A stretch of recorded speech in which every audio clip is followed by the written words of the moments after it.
Spoken Hindi concept తోటి రోజు కొన్ని పదాలు నేర్చుకున్నాం. ఈ రోజు అందులో మనం ఎక్కడికి అంటే కూర్చోవాలా లేవద్దా, ఉండాలా ఉండొద్దా, అంటే వెళ్ళాలా వెళ్ళొద్దా అనేవి అంటే ఏమంటారు హిందీలో అనేవి నేర్చుకుందాం. సరేనా? ఎందుకంటే ఇవి నేర్చుకున్న మనకి హిందీ అనర్గళంగా మాట్లాడడం వస్తుంది. మనతో మాట్లాడే వాళ్ళు ఏం మాట్లాడుతున్నారు అనేది కూడా అర్థమవుతుంది. కాబట్టి ఇవి నేర్చుకోవాలి. మీరు ఇప్పుడు చెప్తున్నారు, ముందే చెప్పాలి కదా. సో యహానా బయటో అంటే ఇక్కడ కూర్చో, ఇక్కడ కూర్చో వద్దు. యహానా బయటో నా వచ్చిందంటే అదేంటిది కూర్చో వద్దు అని. ఐసా మత్ కరో ఇలా చెయ్యొద్దు. ఐసా మత్ కరో అంటే ఇలా చెయ్యొద్దు. ఉసేనా బతావో అతనికి చెప్పవద్దు. బతావో అంటే చెప్పవద్దు. ఉసేనా బతావో అంటే అతనికి చెప్పవద్దు. యాద్ రఖ్నా యాద్ బోలేతో గుర్తుంచుకో. ఘబ్రావో మత్ మీన్స్ ఆందోళన చెందవద్దు. ఎందుకు ఆందోళన పడుతున్నావు అని అంటాం కదా, దాన్ని హిందీలో ఏమంటారు గాబ్రానా మత్.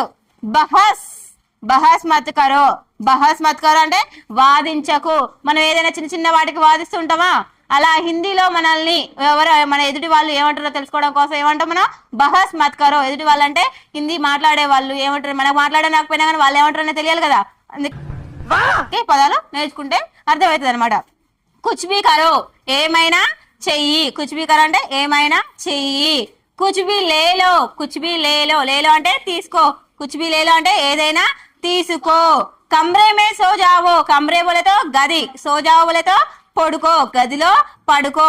చాయ్ పీవో అంటే తాగు. చాయ్ బోలేతో టీ తాగుతాం కదా, చాయ్ పీవో. నెక్స్ట్ ఖానా ఖానా బోలేతో అన్నం తింటామా, దాన్ని ఏమంటారు ఖానా కావో అంటాం. తిను అనేదాన్ని కావో అంటాం. నెక్స్ట్ టీవీ ఆన్ కరో. టీవీ అంటే మనం చూసాం కదా టీవీ, రోజు టెలివిజన్ టీవీని చూసామా, దాన్ని ఏం చేయాలి ఆన్ కరో అంటే ఆన్ చేయాలి. ఓకేనా? సో ఇవన్నీ ఈజీగా ఉన్నాయా? వన్స్ అగైన్ యహానా బయటో ఇక్కడ కూర్చోవద్దు. ఐసా మత్ కరో ఇలా చెయ్యకు. హుసేనా బతావో అతనికి చెప్పవద్దు. యాద్ రఖ్నా గుర్తు పెట్టుకో. గాబ్రావో మత్ ఆందోళన చెందవద్దు. బహస్ మత్ కరో వారించకు. కుచ్ బీ కరో ఏమైనా చెయ్యి. కుచ్ బీ లేలో ఏదైనా తీసుకో. కమ్రే మే సో జావ్ గదిలో పడుకో. చాయ్ పీవో టీ తాగు. ఖానా ఖావో అన్నం తిను. టీవీ ఆన్ కరో టీవీ ఆన్ చెయ్యి.